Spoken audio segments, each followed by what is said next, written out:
시청자 여러분 안녕하십니까? 채널K 뉴스입니다. 트럼프 대통령은 무장한 교직원이 있었으면 총기 참사를 막을 수 있었다는 취지의 발언이 논란을 빚자 화살을 언론에 돌리며 항변하고 나섰습니다. 군 출신 등 훈련된 교사를 대상으로 하자는 것이라고 해명했는데요. 교사와 학생의 관계를 이해하지 못한 발언이라는 비난이 일고 있습니다. 보도에 지한샘 기자입니다. 트럼프 대통령은 어제 플로리다 스톤맨 더글라스 고등학교 총기 사건의 희생자 유족과 생존 학생들을 백악관으로 초청해 면담한 자리에서 교직원 무장이 총기 참사 문제를 해결할 수 있을 것이라고 발언하는 것이 언론을 통해 교직원 전원 무장으로 해석되자 해명에 나섰습니다. 트럼프 대통령은 여러 건의 트윗을 통해 언론의 보도처럼 모든 교직원의 총기 소유를 말하는 것이 아니라며 전체 교사 중 20%에 달하는 군인 출신이나 훈련 경험이 있는 교직원들에게 은닉 총기를 제공할 것을 검토하자는 것이라고 말했습니다. 또 기록을 보면 학교 내 총격 사건은 보통 3분 이내에 벌어지는데 경찰이 현장에 출동하기까지 5분에서 8분가량이 걸린다며 현장에서 즉각 반응할 수 있는 교사들이 존재하는 것만으로도 굉장한 억지력이 생길 것이라고 말했습니다. 트럼프 대통령은 이와 함께 정신건강을 비롯한 총기 구매자의 신원 조회를 강화하고 총기 구매 가능 연령을 21세로 상향 조정, 총기 개조 장치인 범퍼 스톡 판매 중단 등을 추진하겠다고 밝힌 상태입니다. 하지만 여론에서는 트럼프 대통령의 이 같은 발언에 대해 학생과 교사의 관계에 대해 전혀 이해하지 못한 발언이라며 또 교내에 총기를 허가함으로 인해 발생할 또 다른 총기 사고에 대해 고려하지 못하고 있다는 비난이 일고 있습니다. 채널K 뉴스 지한샘입니다. 연방대법원에 상고된 불법 체류 청년 추방 유예 프로그램 다카 폐지 중단 조치 수용 여부가 빠르면 23일 결정됩니다. 대법원이 상고심을 수용할 경우 최종 판결은 올해 회기가 끝나는 6월 전에 나올 가능성이 높습니다. 지난달 연방법원 샌프란시스코 지법은 도널드 트럼프 행정부에 다카 폐지 잠정 중단 명령을 내렸습니다. 이에 대해 법무부는 항소법원에 항소하는 대신 이례적으로 대법원에 곧바로 상고했습니다.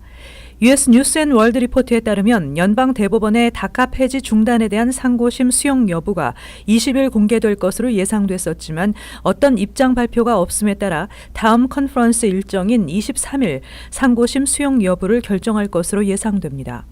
대법원이 아직 하급 법원에 대한 어떠한 결정도 내리지 않으면서 하급 법원의 명령은 그대로 효력을 발휘해 다카는 당분간 유지됩니다. 만약 대법원이 상고심을 수용할 경우 최종 판결은 올해 회기가 끝나는 6월 전에 나올 가능성이 높습니다. 한편 연방 상원 민주당과 공화당 중도파 의원들은 오는 3월 23일까지 반드시 통과시켜야 하는 연방 예산안에 다카 수혜자들에게 합법적 신분을 제공하는 것과 국경 장벽 예산 등을 포함시키려고 하는 반면 공화당 강경파들은 다카 수혜자들에게 노동 허가만 제공하는 방안을 고집하면서 치열한 공방을 벌이고 있습니다. 뉴욕 이민자 연맹 등 100여 개의 단체가 2020년 인구조사에 체류 신분 질문을 추가하겠다는 센서스국의 계획을 비난하며 항의 서한을 발송했습니다. 뉴욕 이민자 연맹을 비롯한 100여 개의 민권, 종교, 노동, 커뮤니티 단체들은 21일 오는 2020년 실시되는 센서스에 시민권자 여부 등 응답자의 체류 신분을 확인하는 질문을 추가하겠다는 센서스국의 계획을 강력히 비난하며 이를 거부하겠다는 내용의 서한을 상무부와 예산관리국에 발송했다고 밝혔습니다.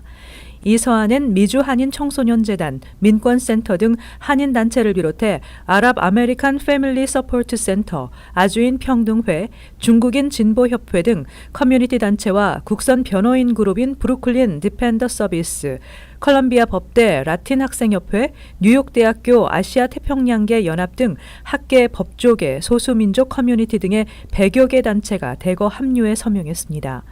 서한은 센서스 응답자의 체류 신분을 묻는 질문은 이민자들의 센서스 참여를 방해하는 요인이 될 수 있으며 이로 인해 센서스 참여 기피 인구가 늘어 정확한 인구조사에 걸림돌이 되고 센서스 결과를 토대로 이루어지는 연방 하원과 주의회 선거구 재조정 등에도 영향을 미쳐 정치적 결정 과정에도 왜곡될 수 있다는 내용을 담고 있습니다.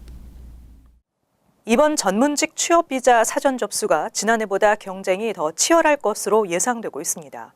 2019 회계년도 전문직 취업비자 H-1B 사전 접수를 앞두고 신청서가 쇄도할 것으로 예상되며 올해도 추첨으로 신청자를 가리게 될 것으로 보입니다.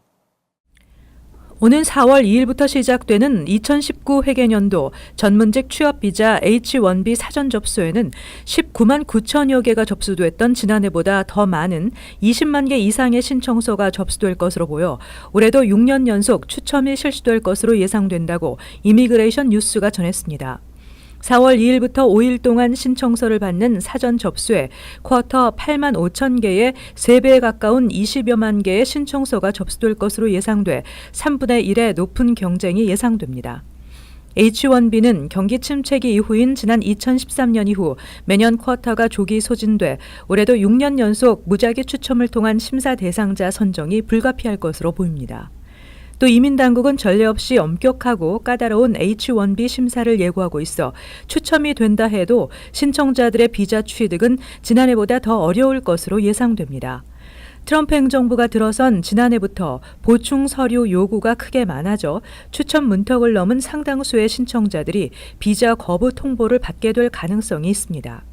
트럼프 대통령이 지난해 4월 발동한 바이 아메리카, 하이어 아메리카 행정명령이 본격적으로 H-1B 비자 심사에 적용돼 올해 H-1B 비자 심사가 더욱 까다로워질 것이라는 예상입니다.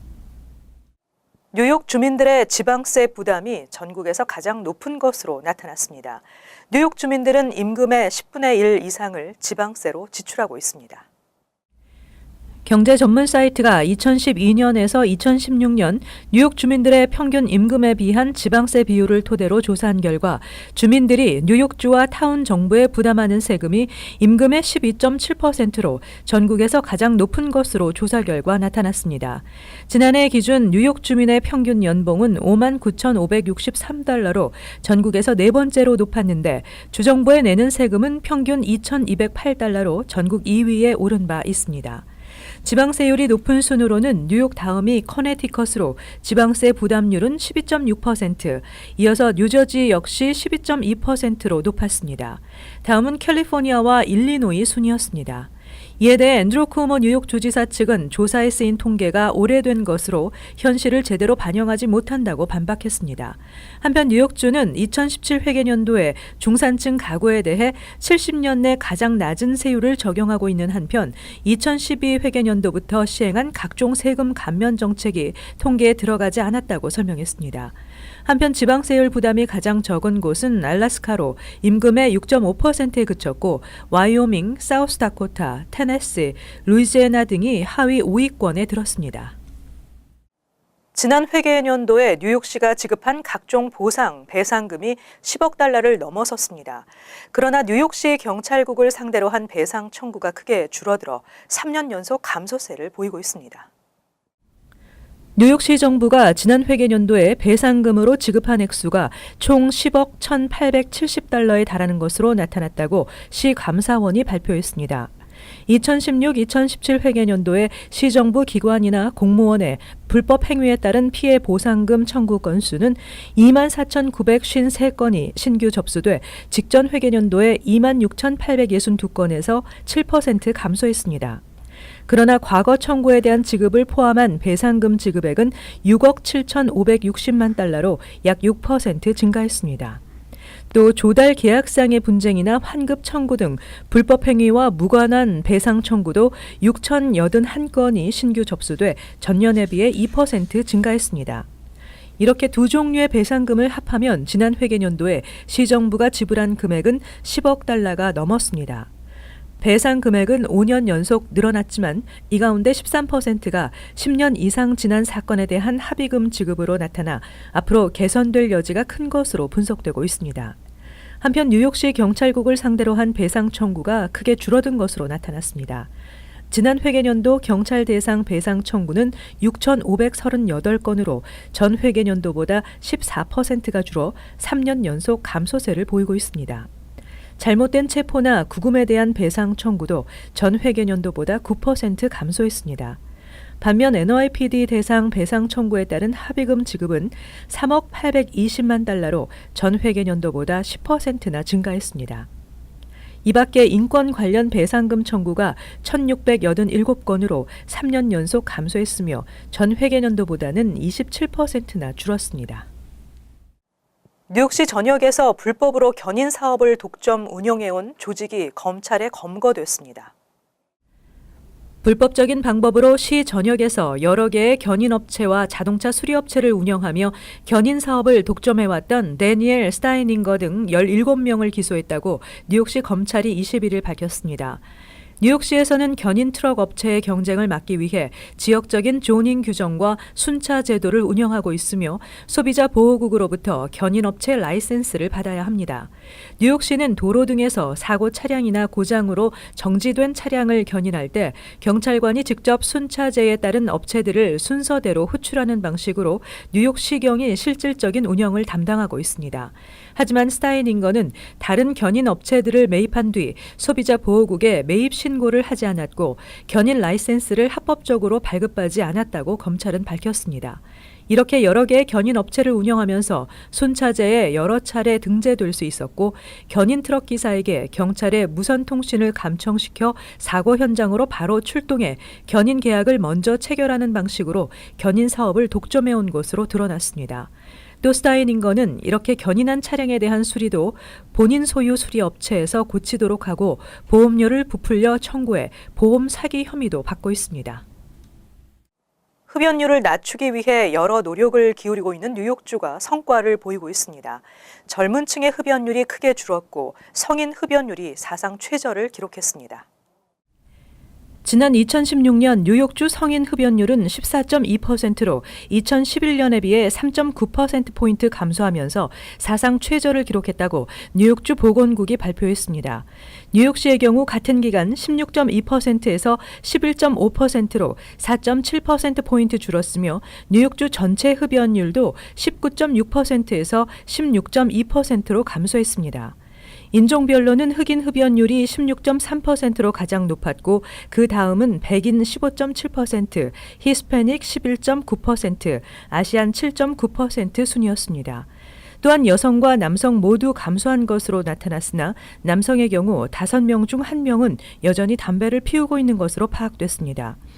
연령별 조사에서는 18세에서 24세 사이 젊은 층의 감소폭이 눈에 띄게 나타났는데 이들의 흡연율은 지난 2011년 21.6%로 25세 이상 성인에 비해 높은 수준을 나타냈었지만 이번 조사에서는 11.7%로 오히려 25세 이상 성인보다 낮아졌습니다. 또 흡연율은 소득 수준과 학력이 낮을수록 높은 것으로 나타났습니다. 연소득이 25,000달러 미만인 가정이 19.8%로 흡연율이 가장 높았고 고졸 미만인 사람의 흡연율도 높았습니다.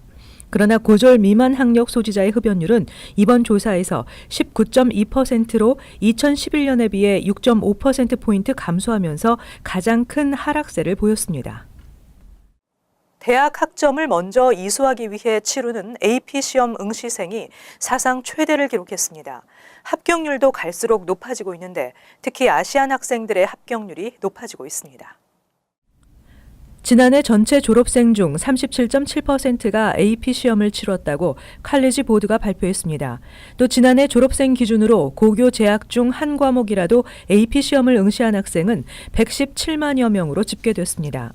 이 같은 응시자 수는 2016년 114만여 명보다 약 2.6%가 증가해 역대 가장 많은 수치입니다. 10년 전인 2007년에 69만여 명보다는 70%나 증가한 것입니다. AP 시험 참여가 늘어난 만큼 합격률도 높아졌습니다.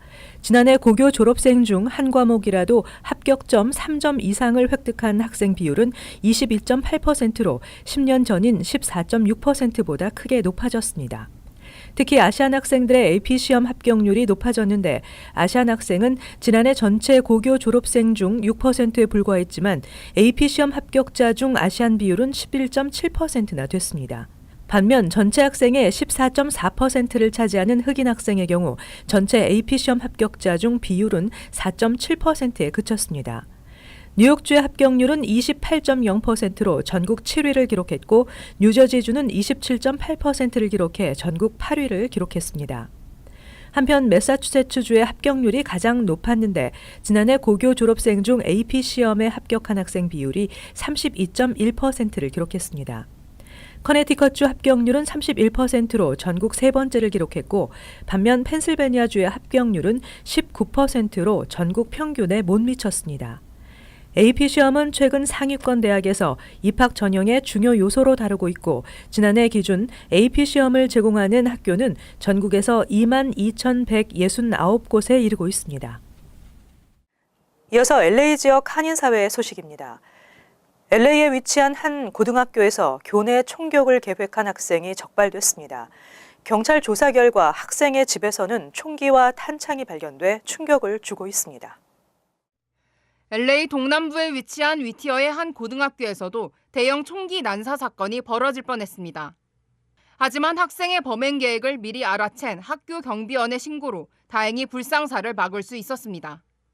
지난 16일 엘카미노 고등학교에서 경비원으로 근무하는 마리노 차베스는 우연히 한 학생의 총격 범죄 계획을 엿듣고 LA 카운티 셰리프국에 이 사실을 알렸습니다. 당시는 17명의 목숨을 앗아간 플로리다 고등학교 총기 참사가 발생한 지 이틀이 채 지나지 않은 시점입니다. Well, it was after this lunch break and students were going back to class. I overheard them mention the threat, went up to talk to him to confirm exactly what I heard, and that within 3 weeks there would be a school shooting on campus. 신고를 받은 셰리프국은 지역 내 총기 등록 여부를 수사한 뒤 학생의 형 이름으로 AR-15 소총이 등록돼 있다는 사실을 확인했습니다. 몇 시간 뒤 셰리프가 학생의 집을 급습한 결과 AR-15 반자동 소총 2정과 대용량 탄창 90개, 그리고 권총 2자루가 발견됐습니다. The 17-year-old was arrested for making criminal threats. His brother was arrested last night on 5 criminal charges, including possession of an assault weapon, import of high-capacity magazines, criminal storage of firearms, and a failure to register a personal handgun, possession of an assault weapon, and a thumbhole stock, among other charges. 조사 결과 학생은 교실 내 이어폰 사용과 관련해 교사와 불화가 있었고 이에 불만을 품고 범행을 계획한 것으로 알려졌습니다. 당국은 플로리다 고교 총기 참사 이후 교사가 자신의 자리를 바꾸거나 오레오 쿠키를 뺏었다는 이유로 총격 범죄를 계획하는 등 교내 총기 위협 사건이 빈번하게 발생하고 있다며 학부모는 자녀의 불만을 파악하고 이해를 높이기 위해 충분한 대화의 시간을 가질 것을 당부했습니다. MBC 뉴스 홍지은입니다. LA 지역에서 주민들의 비난을 사고 있는 이른바 파티하우스에 대한 규제가 강화됩니다. LA시 의회는 오늘 지역 내 주택에서 수백여 명의 게스트를 초청해 대형 하우스 파티를 여는 주민들이 처벌 대상이 될 수 있다는 내용의 조례안을 만장일치로 통과시켰습니다. 조례안에 따르면 대형 밤샘 파티를 열어 시끄러운 음악을 틀거나 고성 방가로 인근 지역 주민들에게 심각한 소음 피해를 줄 경우 건물주와 세입자는 30일 동안 위반 사실을 공개해야 하며 이를 어길 경우 최대 $8,000 상당의 벌금이 부과됩니다. 한편 이번 조례안은 에릭 가세티 LA 시장의 최종 서명을 거친 후 즉각 발효될 예정입니다. 이어서 간추린 소식입니다. 기독교계의 거목 빌리 그레이엄 목사가 어제 노스캐롤라이나주 자택에서 향년 99세의 나이로 타계했습니다. 대규모 군중 집회로 유명한 그레이엄 목사는 침례교 목사이면서 20세기를 대표하는 복음주의 전도사였습니다. 빌리 그레이엄 목사는 1992년과 94년 2차례 평양을 방문하기도 했고 한국에서도 수차례 설교 집회를 개최한 바 있습니다. 필라델피아 한인 유학생이 타코벨 매장에서 중국인을 지칭하는 비속어인 칭크가 적힌 영수증을 받아 논란이 일고 있습니다. 타코벨 매장과 종업원은 한인 유학생의 사과 요구에 잘못을 시인하고 사과했습니다. 타코벨 측은 SNS를 통해 사실이 알려지자 해당 종업원을 해고하고 직원 교육을 통한 재발 방지를 약속했습니다. 퀸즈 칼리지 포인트에 있는 스파캐슬이 아동노동법을 위반해 벌금형에 처해졌습니다. 스파캐슬은 지난해 11월 16살에서 17살 아동의 스쿨데이 전날 야간 근무 금지 조항을 위반한 것으로 드러나 뉴욕주 노동국으로부터 벌금 $1,000를 부과받았습니다. 플러싱 백구경찰서가 7번 전철 안에서 발생한 묻지마 폭행의 용의자를 공개 수배했습니다. 20대 중반의 용의자는 지난 6일 플러싱으로 향하던 7번 전철에서 36세 남성 피해자에게 시비를 걸다 갑자기 얼굴을 가격하고 달아났습니다. 이들 사이에는 어떤 대화나 언쟁도 오가지 않은 것으로 알려지고 있습니다. 계속해서 환율과 증권 소식입니다.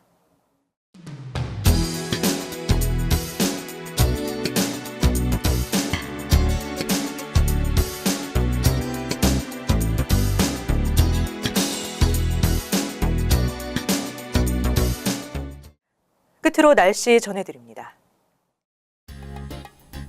금요일은 비가 예상됩니다. 낮 최고 기온 화씨 42도로 섭씨 영상 6도, 밤 최저 기온 39도로 섭씨 영상 4도. 토요일은 흐리고 오후에 곳에 따라 비가 예상됩니다. 일요일 춥지 않겠지만 역시 비가 예상됩니다. 이상으로 채널K 뉴스를 마칩니다. 시청해주신 여러분 고맙습니다.